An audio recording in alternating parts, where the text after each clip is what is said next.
Boa noite. Estamos aqui hoje novamente, direto da Sociedade Brasileira de Cirurgia Bariátrica e Metabólica, para um novo Bari Live. Eu sou Marcos Leão Vilas Boas, sou cirurgião bariátrico, sou atual presidente da Sociedade Brasileira, e estamos aqui hoje com duas personalidades da cirurgia metabólica, da cirurgia do diabetes, da endocrinologia. Temos aqui a doutora Tharissa Petri, que é endocrinologista do Centro de Obesidade e Diabetes do Hospital Alemão Oswaldo Cruz, que é uma referência no país, não só no atendimento ao paciente com diabetes, da cirurgia metabólica, como também no treinamento de diversas equipes no Brasil, que vêm aqui para São Paulo passar com eles. E, à esquerda, temos aqui o Dr. Ricardo Coy, que é um dos ex-presidentes da nossa sociedade, foi presidente entre 2010 e 2011 e 12, entre 2010 e 2012, né? E foi presidente da Federação Latino-Americana de Cirurgia Bariátrica e é hoje tido uma unanimidade como uma das pessoas que mais contribuíram para o estudo da cirurgia do diabetes no mundo. A gente vai explorar bem ele. Ricardo é um dos principais autores de alguns dos mais importantes estudos em cirurgia do diabetes e conhece tudo sobre esse assunto e também é o coordenador do Centro de Obesidade e Diabetes do Hospital Alemão. Vamos começar aqui. A gente tem várias perguntas aqui do público e a gente vai tentar. O objetivo é levar informação. E essa é uma campanha da sociedade para trazer informação qualificada. A internet está cheia de porcaria, cheio de informação que a gente deixa no canto. E aqui a sociedade a gente procura trazer pessoas que entendem e que vão trazer informações sem vieses, sem vícios, etc. E as pessoas mandam as perguntas antes. Eu vou começar perguntando para a doutora Tharissa, que nós temos uma população de mais de 12 milhões de diabéticos no Brasil, metade deles nem sabe que tem diabetes. Quais são os sintomas que o paciente com diabetes deve observar para chamar atenção? Como é que funciona isso? Boa noite a todos, é um prazer estar aqui. Por que metade da população que tem diabetes hoje não sabe que tem diabetes? Porque o diabetes ele demora para dar sintomas. E quando ele dá os sintomas, esse paciente já está muito descompensado. Então, ele já passou por anos ali de doença sem saber que tinha doença. E nesses anos de doença, ele já pode, por exemplo, desenvolver uma complicação. Então, é por isso que a gente fala da importância da prevenção, dos exames de prevenção, principalmente se o paciente tem um fator de risco. E os sintomas, aqueles sintomas clássicos que muita gente sabe, perda de peso, aumenta a quantidade de xixi, fome, sede, esses sintomas só vão vir quando o diabetes está realmente descompensado. Então, a gente já pode considerar tarde demais para um diagnóstico. Mas ele pode, por exemplo, ter um diagnóstico, ter um início recente e já começar assim, bem descompensado, ou necessariamente tem bastante tempo? Ele pode, mas geralmente quando isso acontece é um paciente que tem diabetes autoimune. Então, quando a pessoa tem diabetes autoimune, aí a abertura do quadro, o início do quadro, geralmente é essa descompensação. Então, nessa pessoa é importante diferenciar se ela tem um diabetes autoimune ou se realmente é um tipo 2. Certo. Vou perguntar para o doutor Ricardo. Ricardo, a gente sabe da intimidade que existe entre o diabetes e a obesidade. Quais os principais fatores de risco que a gente deve observar para, digamos, fazer uma busca, fazer exames? Quais os pacientes que estão expostos e que nós deveríamos estar fazendo uma busca? Boa noite a todos. É um prazer estar na sociedade que busca divulgar a importância da cirurgia bariátrica e metabólica no tratamento dos nossos pacientes. É uma ótima pergunta, Marcos. As pessoas que têm que estar com um sinal de alerta para o diabetes são aqueles que, primeiramente, têm história familiar de diabetes. Então, pai, mãe, tios que têm diabetes e que têm obesidade. Porém, existe uma busca de informações se obesidade é causa de diabetes e até provocativamente, se é o contrário, o diabetes pode causar obesidade por uma desregulação metabólica. Quer dizer, desregula a fisiologia, o controle da glicemia e do peso. Por que eu digo isso? Porque o índice de massa corpórea, que a gente sabe que é a relação do peso pelo quadrado da altura, o normal é até 25, então de 25 a 30 seria aquelas pessoas que têm sobrepeso, 30 para cima é obesidade. E no nosso país, no Brasil, a incidência de diabetes está por volta de 30 de índice de massa corpórea. De novo, peso pelo quadrado da altura. E quanto maior o IMC, menor a chance de diabetes. Provavelmente por distribuição de gordura. A gordura abdominal é aquela que tem mais propensão ao diabetes. Então, será que nós temos uma relação de causa e efeito ou é uma associação? Pode ser uma associação. Então, O mesmo fator está levando as duas doenças. Exato, ou um fator terciário que a gente não Terceiro conhece. fator. Não sabemos. Então, voltando à sua pergunta, obesidade, mas até um ponto a obesidade caminha junto, depois as curvas se dissociam, um vai para um lado, outro vai para o outro, tanto é que nas estatísticas nacionais, quanto maior o IMC, menor a chance de diabetes. Gordura abdominal e mais alguns componentes que perfazem um negócio chamado síndrome metabólica, que é a pressão arterial elevada, além do distúrbio da glicemia que pode causar o diabetes e alteração do colesterol e dos triglicérides, das gorduras do sangue. Então, as pessoas que têm antecedente genético fundamentalmente, que têm gordura abdominal aumentada, então a distribuição da gordura não devia estar. A barriga, ter gordura na pelve, nas nádegas, nos braços é mais benigno, entre aspas, do que na barriga. E que tem os outros componentes juntos, hipertensão e as gorduras alteradas do sangue, colesterol e triglicérides, acende o farol vermelho que vai procurar, que pode ser que a gente consiga brecar a evolução de um pré-diabetes para um diabetes ou tratar o diabetes adequadamente. Certo. Tarissa, nós temos um outro dado que é importantíssimo em relação à população de pessoas com diabetes, que é o seguinte: a grande maioria dessas pessoas que têm diabetes e sabem que têm diabetes, elas não estão conseguindo manter os seus níveis de controle do açúcar no sangue nos níveis recomendados, que as sociedades médicas recomendam como, digamos assim, mais seguros. O que é que tem dificuldade? Nós não temos medicações adequadas ou são os outros componentes do tratamento, hábitos de vida, etc.? O que é que você acha? Então, esse é o grande desafio dos profissionais que tratam diabetes no mundo inteiro. Por que mesmo com o lançamento de novas drogas, a gente tem hoje um arsenal terapêutico bastante grande para tratar diabetes, por que nós não conseguimos esse controle? Então, nos estudos de vida real, nós vemos que a quantidade de pacientes que abandonam o tratamento, que não aplicam as medicações, principalmente as injetáveis, que não tomam... Explica o que é estudo de vida real, para quem está nos ouvindo. Então, a gente tem uma grande diferença. Quando a gente lança uma medicação, para lançar essa medicação, aconteceram vários estudos, então, só que esses estudos são feitos com uma população que sempre assim... Uma população controlada, que tem cheia de recursos para buscar o paciente, bem selecionado, pessoal ligando, você está tomando remédio. Temos médicos, nutricionistas, não faz parte do dia a dia. Exatamente. Então, é um ambiente totalmente controlado daquele paciente. E se esse paciente falta em consulta, o pessoal da equipe ali da pesquisa vai atrás do paciente. Então, olha a medicação, o paciente traz o blister, traz as seringas para ver se ele realmente aplicou. Só que na vida real isso não acontece.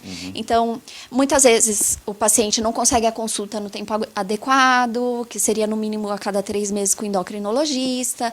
Esse paciente ele abandona a medicação por efeito colateral, ou porque ela é injetável, porque dói, porque está atrapalhando o dia a dia. Então, eu acho que são vários fatores juntos que fazem com que o paciente não faça o tratamento adequado que deveria fazer, e aí nós temos os resultados desanimadores. Porque nós temos medicamentos extremamente eficazes hoje em dia. Tem medicamentos que são bons Exatamente. no arsenal hoje. E que não só tratam diabetes, mas também favorecem perda de peso, diminuem risco cardiovascular. Eu digo sempre que entre a caneta do médico e a caneta do paciente tem um longo caminho. É isso. O paciente tem de aceitar a doença, porque às vezes ele nega a doença. Ele não aceita. Tem outro dia eu ouvi um doente dizer: você está muito descompensado. Seu médico não mudou sua medicação? Doutor, o médico disse que eu precisava tomar insulina. Mas eu não quero ficar dependente da insulina. Existe preconceito contra a insulina. Tem esse estigma da própria doença, né? Que a gente vê muitas que eu ia perguntar a Ricardo. Ricardo, você que trata muitos pacientes com diabetes e com obesidade, que faz cirurgia para diabetes, você acha que existe um preconceito dentro da classe médica? Porque existe um preconceito. Outro dia eu ouvi de um gestor público, eu defendendo a ideia da cirurgia bariátrica, e ele disse: para que fazer cirurgia para gordo? Eu disse: falta explicar para esse doutor que a obesidade é uma doença grave. Você acha que existe esse estigma também com o diabetes ou ele é menor? Com certeza. Existe uma estigmatização contra o portador de diabetes. A gente tem que começar a mudar a nossa linguagem.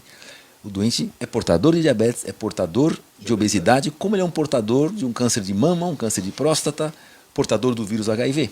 Então, mudando a nossa linguagem, isso se expande para a população em geral, para médicos, para enfermeiras, para todo mundo.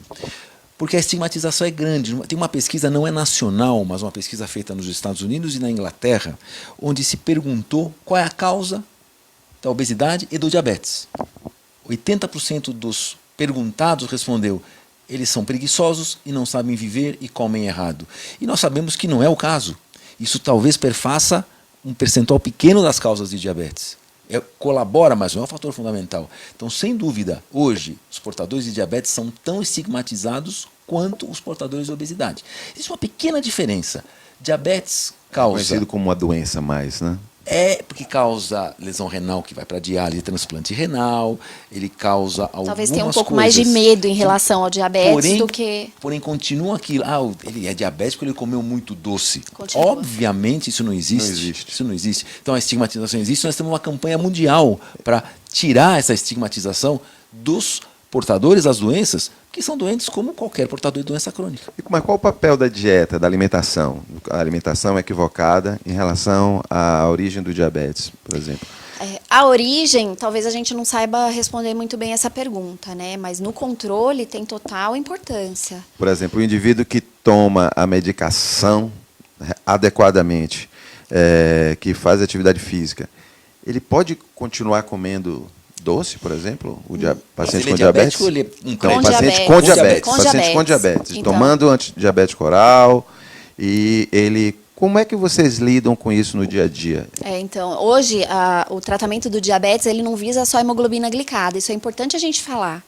Porque muitas vezes o paciente olha a hemoglobina glicada, para quem não sabe, é um exame que mostra os últimos 3 meses da glicemia desse paciente, né?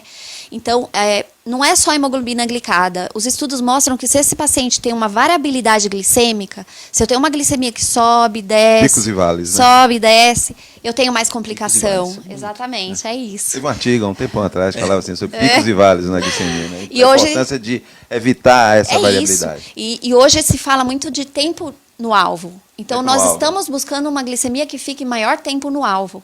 E, para isso, eu preciso que esse paciente tenha uma alimentação um pouco mais estável, sem exagero, sem excessos, com uma quantidade de fibra e proteína maior, para evitar esses picos. Mas a pergunta do Marcos é importante. É um doente tratado com medicação, porque Ele está sendo a tratado, dieta, exatamente. isoladamente, Adjuvante. com exceção de um estudo que tem um viés gigante feito na Inglaterra, um estudo que se perdeu metade dos doentes no segmento, diz que a dieta hipocalórica, com baixa caloria, pode controlar o diabetes. Porém, era Pouco tempo, né? pouco tempo e uma população selecionada, são doentes com menos de 2 anos de diabetes, com IMC abaixo de 30, uma doença muito favorável de ser tratada. Porém, os autores esquecem que diabetes, como o câncer, é uma doença crônica e progressiva. E esses doentes vão piorar independente da dieta, porque existe um componente genético que muda bioquimicamente a evolução desses pacientes. E nós estamos falando não de uma dieta totalmente restritiva, Sim, de uma claro. dieta totalmente Ninguém aguenta possível isso. de ser Exato. feita. E me diga uma coisa. Em relação às medicações. Hoje a gente chega a um paciente, e esse é um grande problema no Brasil. Se nesses estudos controlados, a gente tem já um cenário que não é das coisas mais maravilhosas do mundo na maioria das vezes. Porque a gente tem um arsenal gigantesco de drogas, né? Sim. E as pessoas ficam percorrendo anos aí as drogas mais elementares, até chegar nessas melhores. Porque as mais elementares são mais ou menos, ou estou errado? Não, a gente dá muita importância para drogas antigas, como a metformina, por exemplo. É uma mas droga... e pulando a metformina, que parece que é um consenso. E as sulfonilureias... algumas outras foram caindo por terra, a gente então usa morreram. muito pouco, Já tão- exatamente. O pessoal ainda... Mas a rotina, você vê as pessoas ainda passando por essa etapa. Sim. Com drogas muito Eu mais acho que não modernas. deveriam Isso mais, né? é- Não deveriam mais. Mas né? isso é um outro problema dos estudos de vida real. Às vezes a culpa é do próprio médico, porque nós temos que ser agressivos no tratamento do diabetes. porque o paciente que tem pré-diabetes, ele já tem cerca de 30% de chance de ter uma complicação. Então, a gente tem que ser agressivo, e o médico tem que ser agressivo no tratamento. Não tem que ficar esperando. Há quanto tempo você manda um paciente seu retornar, que chegou, vamos supor, com a glicada de 8,5 e chega lá com a glicemia de jejum de 180, por exemplo? Você muda a medicação, aumenta a dose e tal. Quanto tempo ele deve retornar para fazer um controle novamente? Esse paciente, se eu introduzo insulina, ou se eu estou ajustando a insulina, por exemplo, eu vou querer falar com ele todo dia e vou dar um retorno em uma semana. Dali uma semana eu reavalio, e se ele ainda não estiver bem, eu faço a mesma coisa. Se esse paciente entra num controle, aí eu deixo um contato para esse paciente, para ele realmente me procurar se ele está descompensado ainda, e aí eu faço os retornos normais, né, trimestrais. Mas um paciente descompensado, eu nunca dou um retorno daqui 3 meses, Essa jamais. é a rotina do nosso centro de obesidade e diabetes, onde a entrada da porta de entrada do paciente não é o cirurgião, não somos nós. É o endocrinologista, porque a doença é clínica. Até, a gente pode discutir quando. Isso. Essa é a pergunta. Vamos lá. Quais são as variáveis que você considera para... Porque uma coisa é você ter uma medicação maravilhosa, mas que eu não posso pagar. Tá certo? Ou que eu não aceito. Vamos para o mundo ideal que dá para pagar. Não vamos para o mundo real. Real? Vamos para o mundo real, Brasil. Como é que você... Quando é que você diz que, bom, esse paciente ele não está tendo a resposta usando o que é possível para ele? O que é possível para ele? Porque a gente tem de ver intenção de tratar, né? A pessoa tem intenção de tomar um remédio, tem intenção de comprar o remédio, mas não necessariamente ele tem memória para lembrar de tomar 3 remédios por dia. Ou nega a doença e não quer ou tomar. nega a doença e não quer tomar. Na prática, a gente tem de avaliar o efeito do tratamento. Quando é que você diz assim, olha, não está indo, a hemoglobina glicada continua alta, o colesterol dele está alto, a pressão... você não está tomando os remédios, não é?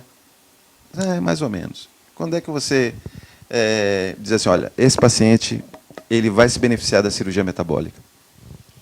Então, como eu vejo a cirurgia metabólica? Como mais um arsenal terapêutico. Então, eu acho que existe ainda muito preconceito, mesmo em relação a alguns endocrinologistas, de achar que a cirurgia é o último caso. É mais um arsenal, mais uma opção que eu tenho para manter esse paciente com bom controle e menor chance de complicação e morte precoce. Claro. Então, se esse paciente, eu vejo que ele não está se mantendo bem controlado, que ele está evoluindo mal, os exames não estão entrando nos parâmetros, não estou atingindo a meta, a cirurgia é uma boa opção. E é uma opção melhor que o tratamento clínico nesse caso. Você acha, Ricardo, que tem um tempo mínimo que o indivíduo... Por exemplo, eu tenho um diagnóstico hoje de diabetes, por exemplo. Comecei a tratar, daqui a 1 ano, eu estou mais ou menos, daqui a 2 anos, eu não estou decolando, não estou controlando. Tem um tempo, você acha que... A sua pergunta é difícil de ser respondida, por porque isso que eu estou fazendo para você. Os remédios, mas na verdade, se a gente definir cirurgia metabólica como qualquer intervenção sobre o tubo digestivo que leva ao controle do diabetes e suas consequências, independentes do IMC de base, e aí vem a pergunta, mas vocês acham que 30 é o IMC mínimo? Sim, porque a maioria dos estudos estão por volta do IMC de 30 e a maior incidência de diabetes no mundo ocidental. Ponto. Então, por isso que... Eu não estou nem considerando... Porque às vezes, se a gente tem um IMC mais alto, a gente não tem muita dúvida, né? Sim, às vezes, Então, vamos contar no IMC que é mais comum no nosso dia a dia, de 30 a 35. De 30 a 35, que é o nosso... E digamos, eu vou começar no mundo ideal. No mundo ideal, como a Thaisa mencionou, nós temos drogas que diminuem a glicemia ou até previnem complicações e diminuem a mortalidade independente do controle da glicemia, como as drogas novas. Sim. Algumas que levam à baixa de perda de peso também associada, que são injetáveis, que são hormônios gastrointestinais. E a gente espera 2 anos. Por que 2 anos? Não sei por que 2 anos, não tem a resposta. Porque nós mostramos em cirurgia metabólica que quanto mais precoce a intervenção, melhor é o resultado. Porém, o outro lado da moeda, e é justo, é que os remédios melhoraram. Então, a gente tem que, primeiro, insistir no tratamento clínico com as melhores medicações. É controverso, por isso eu falei, não tem resposta. Agora, mas se eu continuar, se o doente toma sulfas, ou o doente toma uma insulina que não é estável, onde ele vai ter hiperglicemias, vai ter os picos e vales, que é a melhor medicação disponível, e ele tem um descontrole do diabetes com aumento de risco de doença dos rins, da retina e da neuropatia que leva a amputações, a gente deve intervir mais precocemente, sem dúvida. Agora, se é um doente com uma condição que consegue comprar os remédios, aceita a doença e é complacente com o tratamento, complacente significa ele trata, a gente tem autorização de esperar um pouco mais, porque a gente sabe que esses remédios funcionam melhor. E a pergunta vem, então os novos remédios vão substituir a cirurgia? Não, porque 50% dos pacientes não tomam remédio. Sim, essa era a pergunta que, veja bem, é interessante que eu vejo nos estudos as novas drogas, esses hormônios injetáveis maravilhosos aí que se aplicam uma vez por semana. São bons. São bons. Eles estão com 52 semanas de tratamento, os estudos, tudo em 52 semanas. Tem 3 anos agora. Já tem 3 anos. Tem 3 anos. Porque os que eu tinha visto, outros tinham tudo 52 semanas de tratamento. E comparam com outros tratamentos, mas ninguém compara com a cirurgia. Por que eles não fazem? Eu sei que você está fazendo isso. Eu acho que a gente vai ter uma resposta em breve.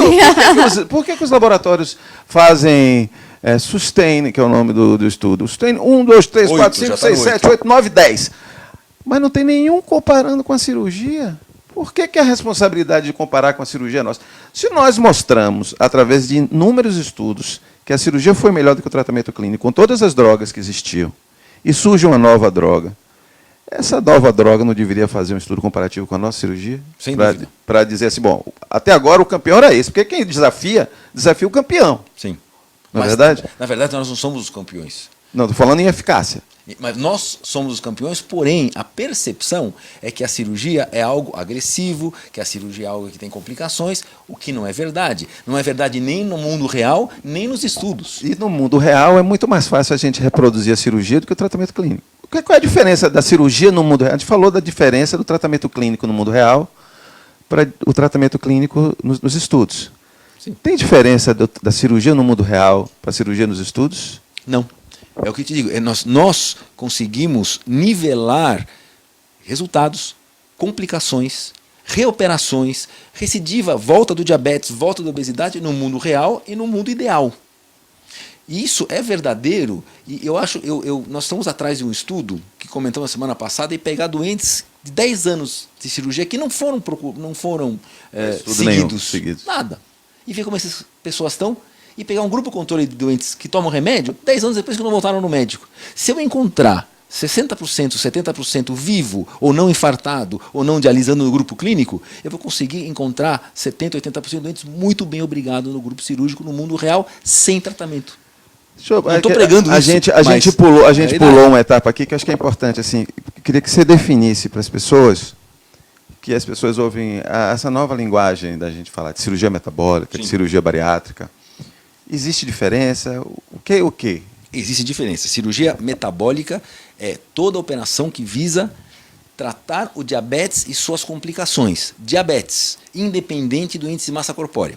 Cirurgia bariátrica, isso é controverso, porém nós temos que, e eu vou justificar por que nós estamos fazendo isso. Cirurgia bariátrica visa a reduzir o peso do paciente, tratar complicações, incluindo o diabetes, mas fundamentalmente o peso é o alvo principal, porque a cirurgia metabólica tem ações que independem da perda de peso. Mas, na verdade, essas ações estão presentes em ambas as cirurgias. Sim, mas... Porque, na verdade, assim, eu queria que você me respondesse o seguinte. Do ponto de vista... Assim, porque eu vejo que a diferença está mais no foco da sua ação. Exato. O que você está mirando, no objetivo da indicação. Mas... Do ponto de vista cirúrgico, por exemplo, muda alguma coisa? Muda alguma coisa? Não muda É a nada. mesma cirurgia. Mas é a mesma aspirina que o cardiologista dá uma dose pequenininha para afinar o sangue e uma dose maior como um antitérmico analgésico. É a mesma aspirina. E ninguém fala isso da aspirina. Um laboratório famoso que fez o hormônio injetável, quando ele trata o diabetes, ele tem um nome X. Quando ele trata a obesidade, o mesmo hormônio tem o nome Y. Porque as indicações são diferentes, é o mesmo hormônio chamado liraglutida. Mas aí tem a diferença de dose. Às vezes, na cirurgia bariátrica metabólica, a dose é literalmente Mas a a mesma. indicação é diferente. A indicação é diferente. Mas eu quero dizer assim, que como foco muda, mas como técnica, na hora de cortar o estômago, cortar o intestino e tal, não sei o que, é basicamente a mesma coisa. Muda um pouquinho a mais, de um pedacinho de outro, detalhes que não influenciam. E... falando ainda em relação à cirurgia metabólica, você colocou aí segurança, etc. Falou de índice de massa corporal. De quando vêm as indicações da cirurgia bariátrica, por exemplo? Queria que você relembrasse aqui para as pessoas. As cirurgias bariátricas se baseiam nesses índices de massa corporal elevados, etc. Sim, cirurgia bariátrica tem como indicação, no Brasil, desde 2001, na resolução do Conselho Federal de Medicina, índice de massa corpórea de 35 para cima, com 2 doenças associadas, que seja artrose de joelho, refluxo de ácido do estômago para o esôfago, apneia do sono, etc., diabetes e hipertensão, e acima de 40, que tem um código de doença, uma doença chamada obesidade grau 3, sem nenhuma doença associada. Independente da presença de outras doenças. Cirurgia metabólica é indicação de tratar e colocar o diabetes sob controle no índice de massa corpórea a partir de 30. Independente do seu... eu quero tratar o diabetes. A perda de peso é um grande e benéfico e desejado efeito colateral da intervenção. Perfeito. E essa cirurgia metabólica já está regulamentada pelo Conselho Federal de Medicina. Sim. Desde quando? Desde, sei a data, 17 de dezembro dezembro de 2017. Perfeito. Exato. Tharissa, hoje, como é que vocês lidam lá com o paciente que chega com diabetes? Já chegam pacientes lá, doutora, eu vim aqui porque eu quero fazer uma cirurgia, eu não quero mais ficar usando insulina, eu estou vendo que não está controlando meu açúcar e eu quero, quero partir para a cirurgia. Sim, Quais são as etapas que o paciente faz para buscar isso aí? Nós recebemos muito esse tipo de paciente, principalmente porque nós somos uma equipe que fazemos pesquisa na área, e por causa do Ricardo também. É claro que o paciente que procura um endocrinologista, a maioria não vai ser desse tipo de paciente, vai ser de um paciente que procura um tratamento clínico primeiramente, mas o paciente que vem com indicação de cirurgia metabólica ou que vem com essa vontade de fazer a cirurgia, a primeira coisa que nós fazemos é a história clínica para saber se esse paciente tem indicação da cirurgia. A segunda coisa que eu vejo é se esse paciente tem um diabetes descompensado, porque se esse paciente tem um diabetes descompensado, meu primeiro objetivo é tentar compensar o máximo que eu conseguir. Porque como é que você diz que esse paciente está descompensado no dia a dia? Então, nós consideramos uma meta aí de hemoglobina glicada, aquele exame que eu falei, abaixo de 7% para considerar esse paciente sob controle do diabetes. Então, se esse paciente tem um diabetes com uma hemoglobina glicada acima de 7, eu considero ele descompensado. Mas, para a cirurgia, acima de 8%, a gente considera que esse paciente está descompensado para operar. Então, o que nós tentamos fazer lá é trazer o máximo de controle possível que nós conseguimos. Nós temos que lembrar que o próprio descontrole da doença indica a cirurgia. Então, muitas vezes, nós não vamos conseguir uma hemoglobina glicada abaixo de 7 para operar. Mas não é um contrassenso, por exemplo, você não consegue que ele abaixo de 8, por exemplo. E até por isso você indicou. Como é que você vai botar ele abaixo de 8? Você vai entrar com insulina para ele? Ou você vai intensificar o tratamento? Muitas vezes nós precisamos entrar com insulina. A gente não pode esquecer que esse paciente que quer operar, que ele está engajado para conseguir esse tratamento, que ele tem esperança desse tratamento melhorar, uma doença que ele já vem há muito tempo arrastando descompensada, ele é um paciente que ele vai estar muito motivado e ele vai aderir às nossas orientações. Então, nós vemos muito isso. Então, nós pedimos para o paciente, olha, nesse momento eu preciso que você faça uma dieta do jeito que a nutricionista vai te orientar, eu preciso que você faça a ponta de dedo antes e depois das refeições, eu preciso que você tome as medicações direitinho, e muitas vezes eu preciso que você tome insulina nesse momento. O que nós percebemos... Você não ouve assim, perdão, você não ouve assim o paciente dizer para você, doutora, eu estou querendo fazer cirurgia porque eu não consigo fazer isso, eu não consigo resistir. Teve uma paciente, Ricardo, nós temos um vídeo que está na internet, se vocês procurarem no YouTube, um vídeo chamado Idades, que foi gravado com pessoas que fizeram cirurgia metabólica. Tem várias pessoas ali com depoimentos muito interessantes de pessoas que mudaram suas vidas com a cirurgia metabólica. Não tem nenhuma panaceia nisso, são simplesmente pessoas da vida real que buscaram uma alternativa e que viam muitas vezes nas famílias, ao seu redor, pessoas morrendo, tendo complicações, etc., e resolveram buscar uma outra alternativa. E teve não sei se você soube, teve uma, que não está nem gravado isso, mas o pessoal que gravou com eles, teve uma que falou assim, doutor, não falou com eles, não foi doutor, né? Falou para eles, veja, senhor, senhor, veja, existe uma coisa importante no diabetes, uma coisa muito diferente. A pessoa que é obesa e faz uma dieta, ela não come para não engordar. A pessoa que está com diabetes, ela se vê o tempo inteiro dizendo, eu não vou comer porque eu tenho medo de morrer. Então, essa é a percepção, né? Então, queria que você falasse um pouquinho do dia a dia com essas pessoas que chegam lá, se não é um contrassenso, você ficar ainda empurrando muito mais. Mas a gente não empurra, na verdade. A gente sabe que o descontrole da glicemia e o descontrole do colesterol, principalmente dos triglicérides, ao redor da cirurgia, é um mau prognóstico futuro em relação. Mas vocês buscam no pré-operatório o controle da dislipidemia também como uma meta para... Não. Você não busca isso? Não. Você não... Mas a gente é Pressão, agressivo sim. com os remédios e é agressivo com o controle glicêmico, sem dúvida. Certo. Então, às vezes, a gente consegue, em 2, 3 semanas, trazer um paciente, não preciso mudar a hemoglobina glicada, que muda a cada 2, 3 meses. Nós não esperamos a hemoglobina glicada daqui 3 meses. Espera a glicemia em jejum. certo. Uma ponta de dedo. É isso, é agudo. Isso E é daquele muito jeito que eu comum. falei, claro, sabe? Você não vai operar um indivíduo com 300 de glicemia, Exato. você não vai operar esse E mantendo o contato Isso é diário e vendo Quando as o paciente pontas de casa dedo conosco, semanalmente. A gente faz isso lá também. Manda o paciente, olha, vai mandando o seu registro aí de glicemias Pra eles, capilares para a gente ir vendo isso. e corrigindo de uma maneira mais... Mas isso é muito... É interessante porque eu não vejo isso na história que os meus pacientes contam. Eu não vejo essa preocupação dos médicos que passaram com eles antes. Exatamente. O paciente chega com a hemoglobina glicada de 9,5, com a glicemia de 190, ele diz, toma aqui uma nova medicação, vai embora e tal, volta daqui a 6 meses. Esse é o Como é problema isso? da vida real. Não é verdade? A culpa também é do médico, né? A culpa é... E sem falar da dificuldade, às vezes, do plano de saúde, que não autoriza uma nova fora consulta, do paciente que não tem. E que é muito interessante que os planos de saúde cobrem todas as complicações do diabetes, vão cobrir diálise, vão cobrir transplante renal, vão cobrir o stent coronariano, mas o tratamento do diabetes, seja clínico cirúrgico ou até o acesso ao endocrinologista é limitado. Então, é uma incongruência econômica. Se eu quero economizar um stent coronariano, eu trato o diabetes. Isso que eu ia te perguntar. Existe tanta preocupação com custos, seguradoras, até o próprio governo. Poxa, mas se eu pagar pela cirurgia da obesidade, ou melhor, pela cirurgia metabólica, pela cirurgia do diabetes, são tantos diabéticos que tem no Brasil e tal, tantas pessoas mal compensadas. Isso não vai aumentar muito o custo do sistema de saúde? Eu não vou conseguir pagar por isso? Tem diversos estudos internacionais e alguns embrionários nossos nacionais que mostram que a cirurgia ela é custo efetiva em curto prazo. Custo efetividade é quanto quem paga economiza num determinado tempo. E a cirurgia se paga por volta de 4 a 5 anos. O que quer dizer se pagar?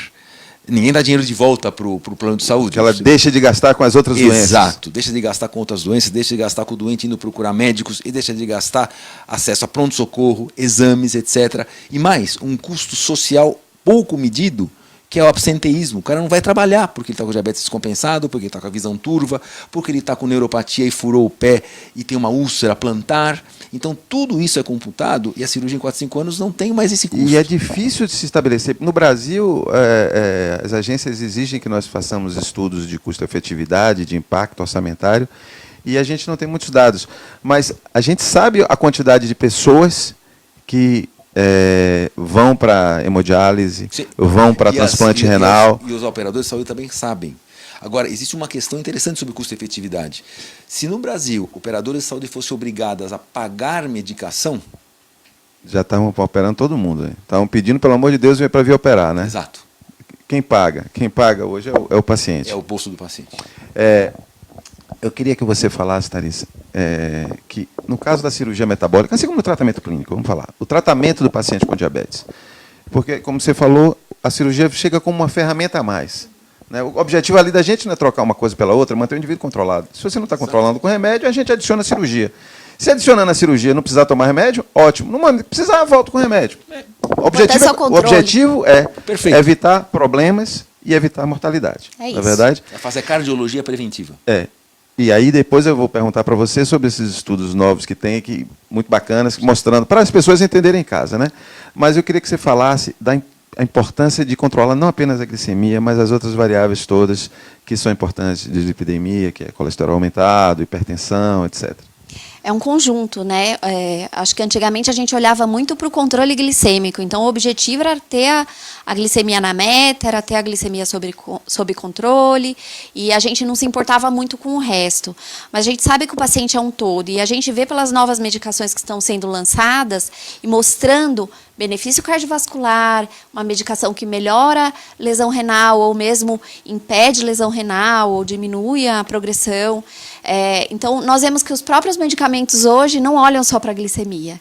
Por quê? Porque é um todo, não é só a diminuição de glicemia que vai levar à redução de risco de complicação do meu paciente. Eu tenho que ter todos os parâmetros da síndrome metabólica sob controle para esse paciente ter menos complicação. Mas e no caso aqui? É muito mais difícil controlar a glicemia do que a pressão, do que os lípidos. Os remédios são muito mais eficazes para controlar a pressão e colesterol do que para controlar. A pressão tem toda aquela questão de não tomar o remédio direito, de também postergar a associação. A pressão tem muito isso, né? Mas a dislipidemia a gente controla facilmente com as estatinas, né? Com medicações. Então, é realmente mais fácil. E qual o papel nesse paciente aí que está fazendo o tratamento com medicamento, que está fazendo a cirurgia, qual o papel da atividade física nessa coisa toda? Ele tem uma importância grande, uma importância... Como é que você... Nós não temos, assim, trabalhos com nível de evidência alto para dizer que a atividade física realmente muda o desfecho da cirurgia, muda a evolução da cirurgia, que realmente... Mas nós temos alguns trabalhos, nós temos revisão, mostrando que... realmente a atividade física sendo associada à cirurgia, esse paciente vai ter uma... Não só cirurgia, o tratamento clínico também. Também. Vai ter uma melhora da perda de peso. Sim. E a gente sabe que a atividade física funciona como uma insulina para o paciente com diabetes. Chegou uma pergunta aqui de uma pessoa que ela disse que operou e fez uma cirurgia, não sei, ficou claro para mim se era metabólica ou bariátrica, e que ela foi comer um doce, um bolo tal, e teve um mal-estar, teve uma convulsão. Foi isso aí? Pergunta dela. Como é que é isso? O que é que você acha que pode ter acontecido?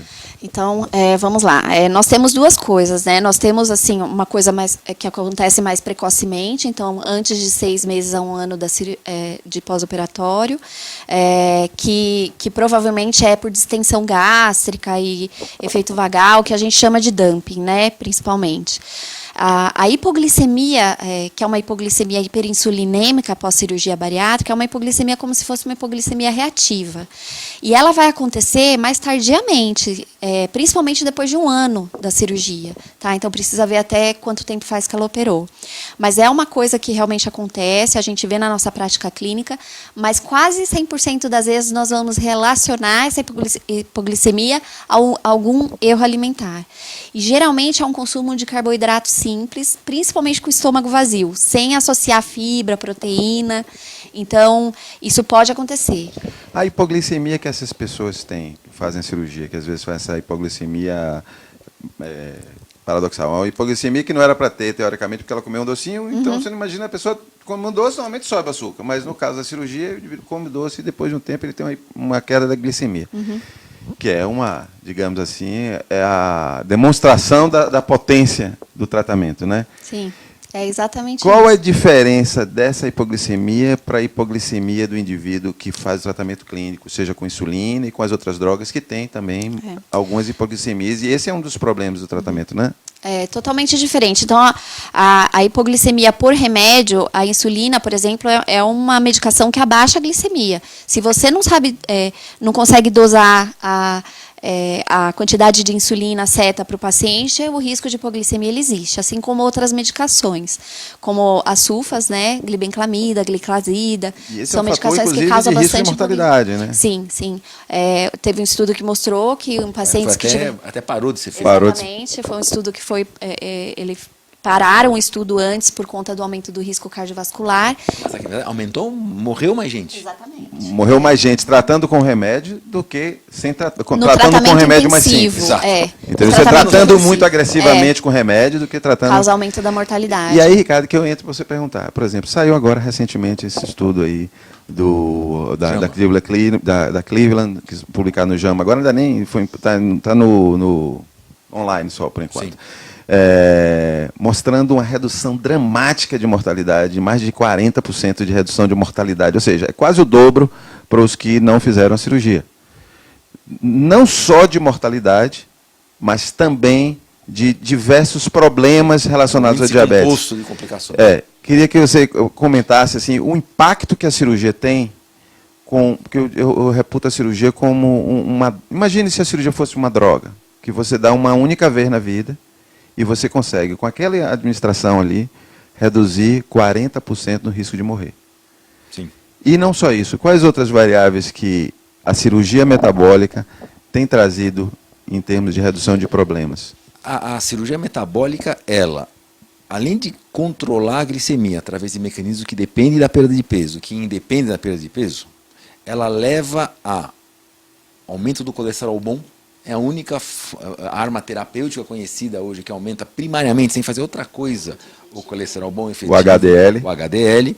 Segundo, ele diminui as complicações dos pequenos vasos que dão doenças de retina, portanto cegueira. Diminui doenças dos rins, dos vasinhos dos rins que dão diálise e transplante, insuficiência renal, transplante, diálise, e diminui o risco de neuropatia, que é o paciente que tem o risco de amputações. Esse é um marcador que esses pacientes têm essa complicação, além deles trocarem o rim, além deles terem a chance de ser cegos, eles têm maior chance de risco cardiovascular. E esse estudo da clínica mostrou diversos desfechos, que eram esses que eu comentei, mais evento coronariano fatal e não fatal, e AVC, derrame, fatal e não fatal. Tudo aquilo que o diabetes causa, que a gente sabe que o diabetes causa. Infarto, derrame... E o mais interessante deste estudo é que foram comparados 4.000 pacientes operados com 12 mil. Com 12 mil pacientes não operados. Para quê? Para dar um equilíbrio de efeito. E mesmo assim, o poder do efeito da cirurgia foi muito superior ao tratamento convencional. E nesse estudo estão misturados aí todos os graus de obesidade. Todos. Pacientes mais leves, pacientes mais pesados, que peso vão fazer menor. O peso é uma vantagem. Eu acho que a gente também não pode esquecer. Todo mundo quer perder peso. Sim, é um bom efeito colateral. É um bom efeito. Mas a gente precisa disso. O peso, na verdade, no diabetes é como a febre na apendicite. É um marcador da doença. Não é a causa, é difícil. Mas é bom perder peso. É bom. É bom para o diabetes. E ele é um fator.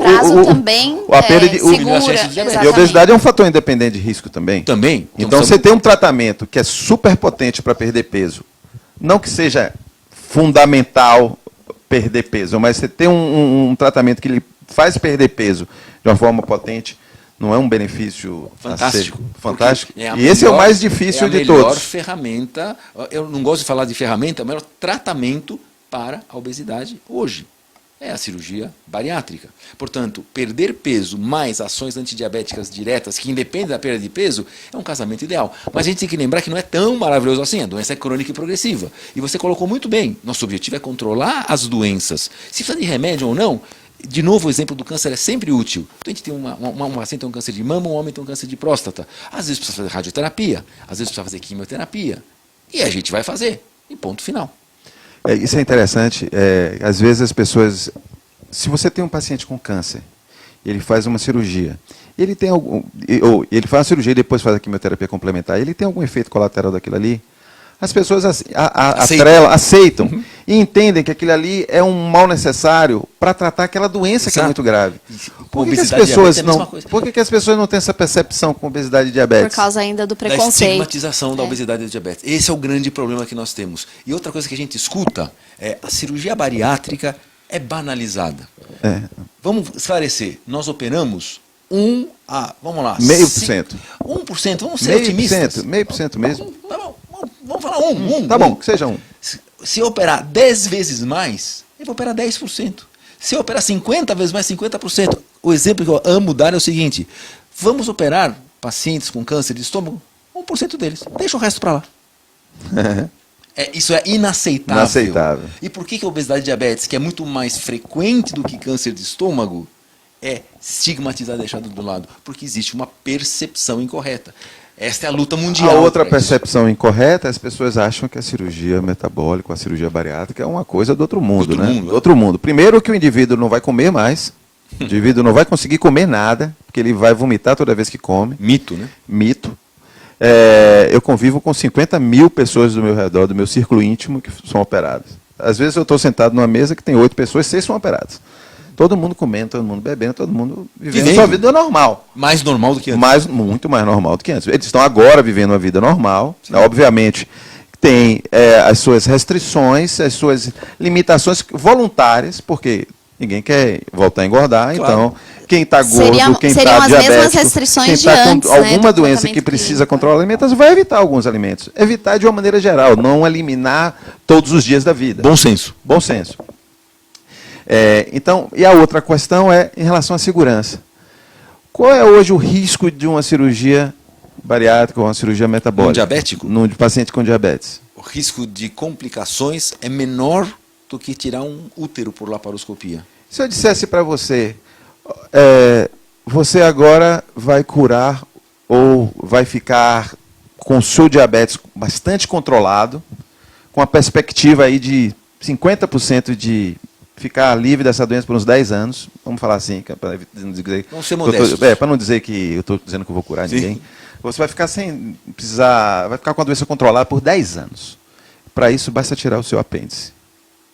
É uma coisa aceitável? Se a doença do diabetes estivesse no apêndice?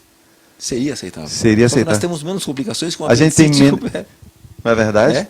A gente tem 2 estudos aí com uma população de mais de Grande. 4 mil pessoas que mostraram um risco de morrer de 1 para cada 2.000 pessoas. 2.200.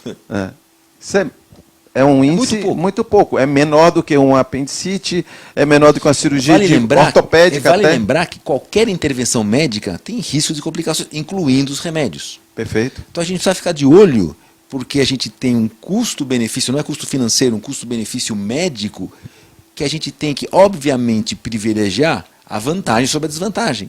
Então, balanceando a vantagem sobre a desvantagem naqueles pacientes que não estão controlados com o melhor tratamento disponível, a cirurgia tem um custo, uma vantagem médica imensurável quando se compara com deixar o doente como ele está.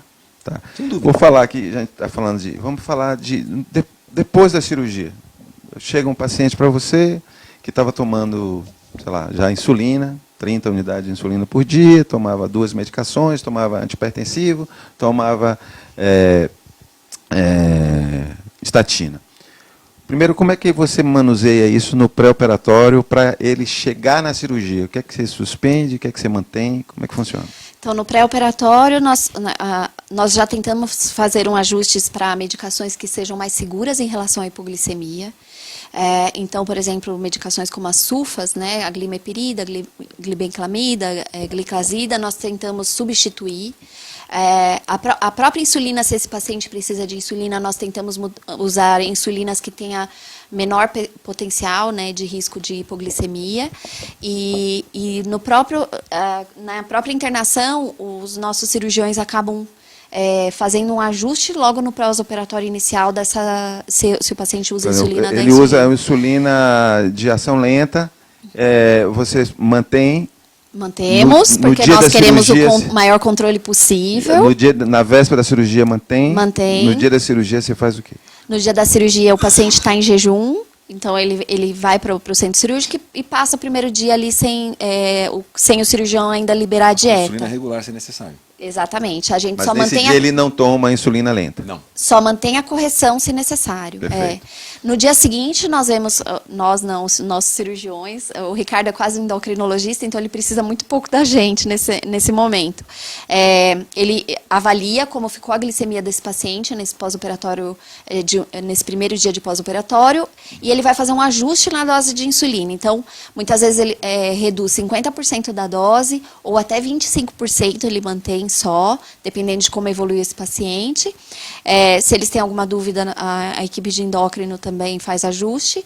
E nos pacientes que nós temos que fazer nós temos que manter a insulina no pós-operatório, quando eles dão alta, nós deixamos um contato. Geralmente eu faço um grupo, a nutricionista, e nós conversamos com o paciente e vamos tentando ajustar a insulina, porque às vezes esse ajuste tem que ser diário. É interessante que quando começa a comer, começa a melhorar, né? Exatamente.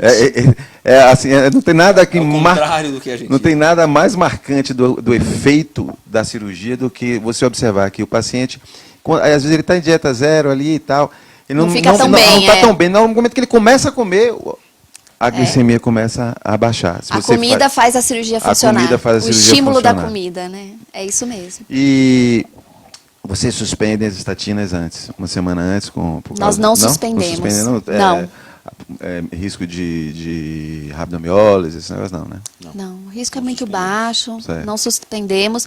E todas as medicações, inclusive os antihipertensivos, nós vamos tirando devagar. Exatamente. Quem tira são vocês ou o cardiologista, no caso antihipertensivo? Nós. Nós. E o seguinte, o doente com doença microvascular, doença renal, nós mantemos drogas que sabidamente têm ação protetora renal. Até que a gente meça a quantidade de proteína na urina e começa a diminuir a dose e deixa o doente sem medicação. Então a gente tem que ser... É como um câncer, esse é o melhor exemplo. Químio e radioterapia são feitas até a erradicação total da doença. Tratamento clínico junto com a cirurgia são amigos, são coadjuvantes, até que a gente tenha controle total da doença. E é importante não ter pressa para tirar as medicações. Exato. Aqui tem uma pergunta da Vanessa. Ela disse que minha hemoglobina era 8,2 e não alterou. Eu fiz bypass. Quero entender a explicação do senhor. Existe outra técnica que auxilia o controle do diabetes? Se bypass e cirurgia metabólica é a mesma coisa ou não? Posso falar primeiro? Pode, lógico. Vamos lá. Então, precisa ver quanto tempo de pós-operatório e precisa ver o que mudou nas medicações dela. E que tipo de diabetes ela tem? Exatamente. Porque, às vezes, o cirurgião tem muita pressa para tirar as medicações. O cirurgião quer ver o paciente sem insulina. Nós aprendemos a ser assim, infelizmente. A gente aprendeu a tratar apendicite, dá alta e nunca mais vê o doente. Tira a vesícula. O cirurgião pega a expectativa do paciente para ele, eu quero tirar essa insulina. Então, às vezes, ele dá alta. Easy, baby. Easy, baby. Exatamente. Calma, então, pessoal. pode ser que as medicações tenham sido retiradas muito rapidamente e por isso que ela se mantém descompensada.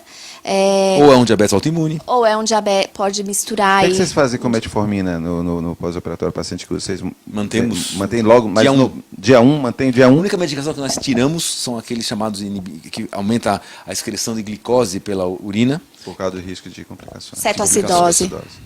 Tá. E vocês fazem alguma vigilância de fundo de olho nesses pacientes logo depois da cirurgia ou não?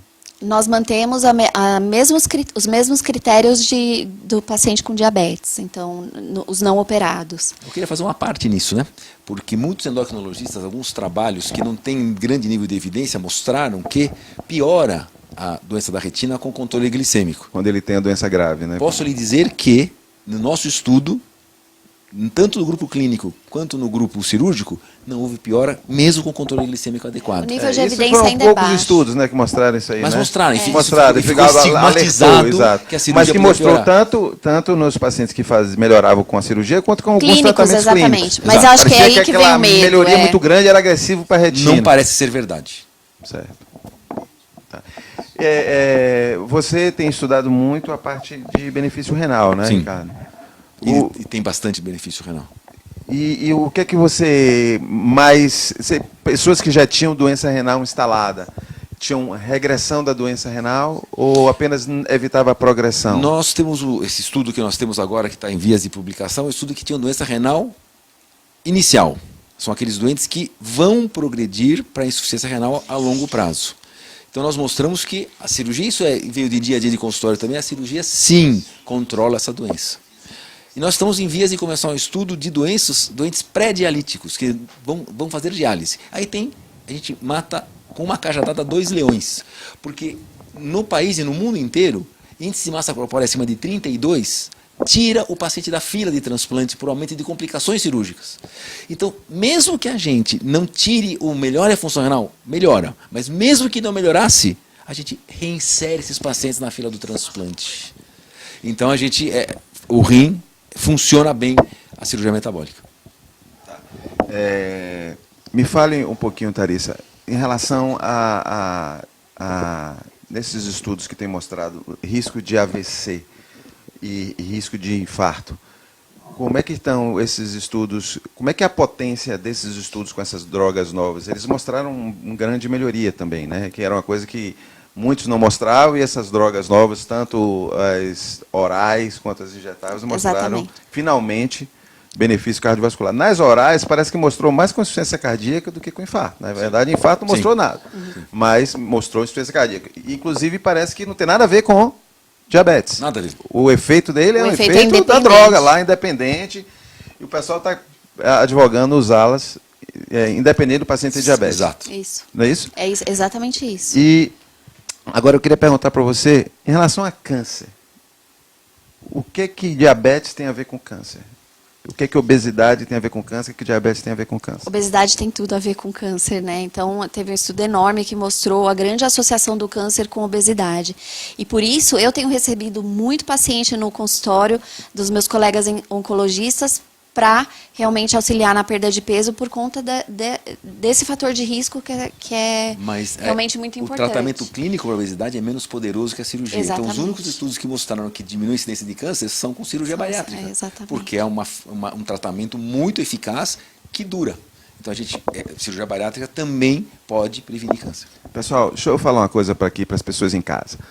Chegam muitas perguntas aqui de casos específicos, de casos de pessoas que estão com um problema X, Y, Z e querem uma resposta nossa. É muito difícil a gente se posicionar diante de casos específicos.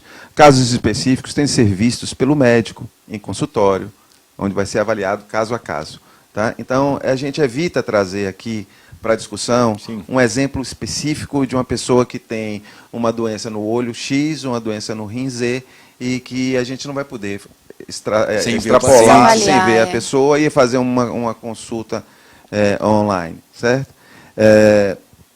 Ricardo, você atualmente que tipo de cirurgias hoje são mais recomendadas para quem tem diabetes? Que nós temos várias cirurgias no mundo inteiro para tratar a obesidade e diabetes. Hoje, dia 26 de setembro de 2019, a operação que tem mais história em relação a pesquisas e mecanismos de ação, a durabilidade e eficácia e menores efeitos colaterais. É o custo-benefício, né? Custo-benefício médico-biológico é o bypass gástrico, diminuir o estômago e desviar porções iniciais do intestino.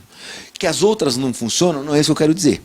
As outras operações ou têm complicações nutricionais a longo prazo que não valem a pena que o risco seja corrido, e outras que são menos eficazes em relação à remissão do diabetes. Então, hoje, a melhor operação, isso é um consenso cada vez maior, apesar que houve alguma polêmica alguns anos atrás, dizendo que uma cirurgia X era melhor que a Y, mas o bypass em Y de Roux, a septação gástrica, a cirurgia do estômago, o grampeamento gástrico popularmente, é a operação que tem melhor eficácia, menor complicação e mecanismos mais conhecidos. Perfeito. Nós estamos assim já chegando no final. Foi rápido hoje? Foi rápido.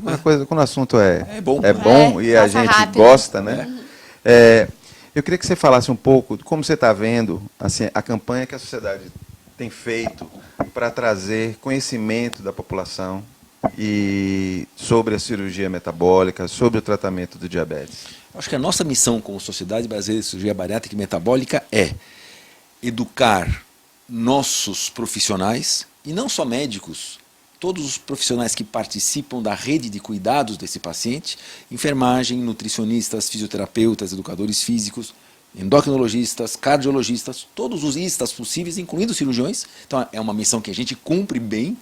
E, segundo, uma missão que recentemente vem sendo tomada, começou com a gestão do Caetano e está continuando com você, de educar a população das vantagens e desvantagens de cada intervenção sobre a obesidade, sobre o diabetes, com honestidade, com imparcialidade. Então, é louvável o que nós estamos fazendo. Poucas sociedades no mundo se dirigem ao paciente da forma educativa como nós estamos nos dirigindo. Sem fazer panaceia, sem dizer que é a coisa mais maravilhosa do mundo. Apenas realidade, mostrando... sem viés, sem puxar a sardinha para nós, sem fazer o que se faz com remédios, por exemplo, que, nossa, o remédio foi lançado em tal congresso, tem propaganda no mundo inteiro, mas daqui 2 anos viu-se que esse remédio mata 10% das pessoas que tomam.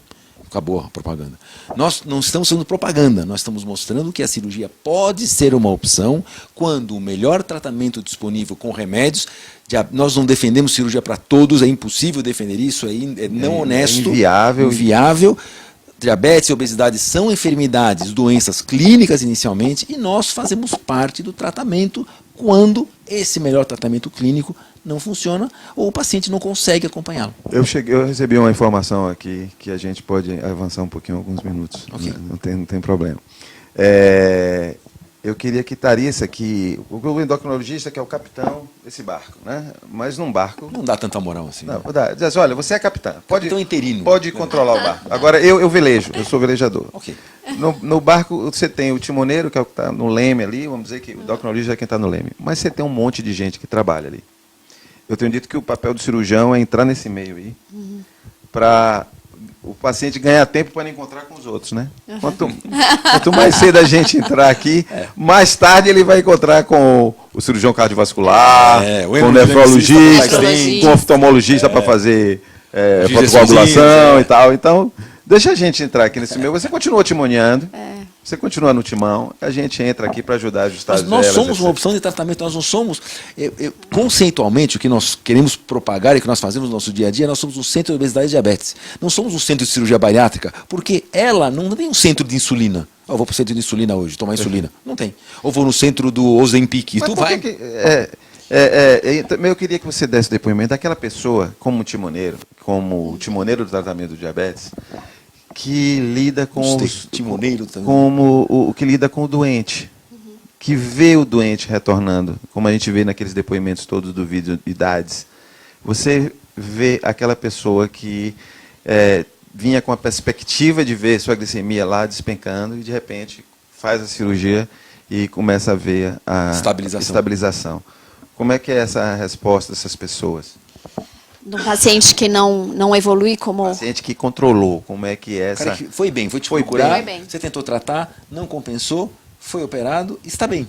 Com remédio ou sem remédio, ele está bem. Certo. Então, eu vejo a cirurgia, como eu falei, como mais uma forma de terapia do diabetes. Eu acho até injusto o endocrinologista que não fala sobre essa forma terapêutica, porque é a mesma coisa que eu omiti a existência de uma medicação nova. Então, eu acho que esse paciente não pode pagar a medicação X, então nem vou falar dessa medicação para ele. Mas muitas vezes, se eu falar que essa medicação faz ele perder peso, faz ele aumentar o número de anos de vida, diminui câncer, essa pessoa vai querer investir nessa medicação. Então, é um preconceito também. E o paciente, no pós-operatório, lá no centro, os cirurgiões acompanham até o primeiro mês de pós-operatório e depois esse paciente é entregue de volta para nosso cuidado. Porque é um paciente com diabetes. Nós não curamos o diabetes. Então, o paciente ele vai continuar com o endocrinologista seguindo o diabetes. Ah, mas meu diabetes está super bem controlado, eu acho que eu não preciso mais de medicação e muitas vezes não precisa, mas ele continua sendo um paciente com diabetes, eu posso espaçar o acompanhamento dele por conta desse controle, mas ele é um paciente que continua sendo do endocrinologista. E você viver, que se por acaso a doença não ficar controlada a vida inteira, você viver 10 anos com essa doença controlada, é maravilhoso. Isso já foi provado? Esse efeito legado, né? Mas não só... Nós postergamos, eu não estou falando nem de redução de mortalidade, eu não estou falando de redução de complicações, estou falando de viver. Qualidade. Qualidade. Você viver 10 anos sem uma doença que te traz uma série de limitações... Perfeito.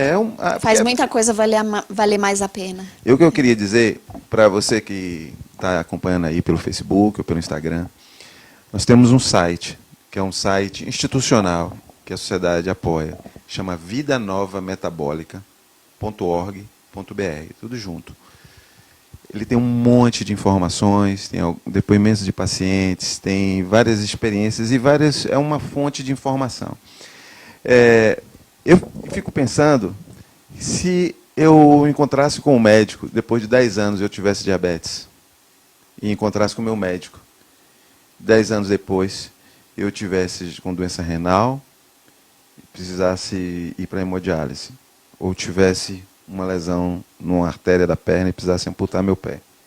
Eu descobrisse depois que eu tinha uma cirurgia que reduziria para 60%. Ou podia retardar isso. Que reduziria 60% a chance de eu ter aquela doença ali. Eu ia ficar muito pé da vida com esse médico. Eu também. Doutor, por que você não me ofereceu aquela perspectiva? Para pelo menos eu avaliar. Se vale a pena ou não. Você não acha que eu tenho o direito de pelo menos pensar na possibilidade? Você não acha que no momento que você vai me dar insulina, eu não deveria ser oferecida a possibilidade de, olha, quase 100% dos pacientes que são operados deixam de tomar insulina. pode contestar o que quiser. Virtualmente 100% dos pacientes que são operados deixam de tomar insulina. Podem vir a precisar depois, mas deixam de tomar durante muito tempo. Você não acha que deveria ser oferecido para todo paciente, pelo menos a considerar essa perspectiva? Sem dúvida, mas é o que ela disse, não é porque uma medicação é custosa, custa caro, que ela não vai oferecer. E é exatamente como a cirurgia. A opção deve ser oferecida ética e honestamente ao paciente. Olha, você não está sendo controlado com o melhor tratamento disponível, a opção da cirurgia vai fazer isso, com tais vantagens e desvantagens. Vamos pensar juntos? Vai consultar o cirurgião ver o que ele acha. Ou vamos conversar, o que a gente faz lá é, vem aqui, nós conversamos todos juntos. E ponto final. Eu começo a questionar a ética do indivíduo hoje que não apresenta a cirurgia como uma opção terapêutica naquele doente que não tem controle com a melhor medicação possível. Digamos que ele está tratando do Bill Gates, que está tomando remédios que custam R$5.000 por mês, mas o Bill Gates está sendo controlado. Não oferecer a opção para o Bill Gates, que pode pagar e comprar o hospital até onde ele vai ser operado, é desonesto, porque é uma opção que, o seu exemplo, 10 anos depois o Bill Gates está fazendo um transplante renal e ele encontra o cara. Por que você não falou que a cirurgia melhorava? Porque eu não tinha dinheiro? Não é verdade. Porque ele não ofereceu por falta de ética e conhecimento. Nós estávamos juntos no Congresso Mundial de Diabetes em Nova York, quando aquela pessoa que foi lá, com aquela paciente. Que depoimento espetacular. Sim, foi. Que depoimento espetacular, não foi? Foi emocionante. Ela falando da luta dela, que ela tinha péssimos níveis de controle, tomava tudo quanto é medicação que existia, e ela via a glicemia dela e ela buscou o tratamento cirúrgico. E não conseguia tratar. Terminou indo atrás de Rubino na Inglaterra para operar lá. E hoje ela está com a doença dela controlada. Bom, dá para a gente ficar mais uma hora aqui falando com essas pessoas aqui que sabem tudo de cirurgia metabólica. Mas vamos ter de encerrar e convidamos vocês para compartilhar esse vídeo, compartilhem nas suas redes sociais para que mais pessoas tenham acesso à informação. O pai da endocrinologia americana, chamado Elliot Joslin, ele tem uma frase que é marcante. O paciente que mais sabe é o que mais vive. Então vamos compartilhar informação, vamos divulgar conceitos, vamos mostrar o que a cirurgia metabólica pode oferecer também para as pessoas com diabetes. Todas as quintas-feiras, às 8 horas da noite, a sociedade está aqui trazendo alguma informação para vocês, trazendo os maiores especialistas no país em cirurgia bariátrica ou em cirurgia metabólica. Acompanhem o nosso Bari Live. Boa noite, fiquem bem.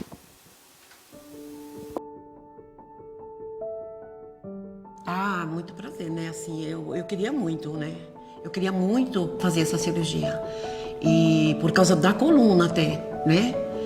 E por causa do diabetes também, porque o diabetes, ele atrapalha muito a vida da pessoa. E para mim foi assim, eu nasci outra vez, né? Para mim foi excelente. De vigor, de paz, né? De tranquilidade.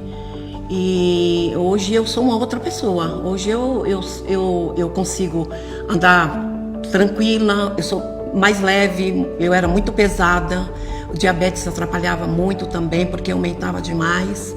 E agora o diabetes é super controlado. A cirurgia metabólica eu descobri através da internet. A vida mais difícil de uma pessoa com diabetes é ela querer comer e não poder. Isso é triste, porque se comer, ela vai ficar doente e ela vai morrer com certeza. Então, o que é mais difícil, eu acho que é isso. É você ter vontade de comer e não poder.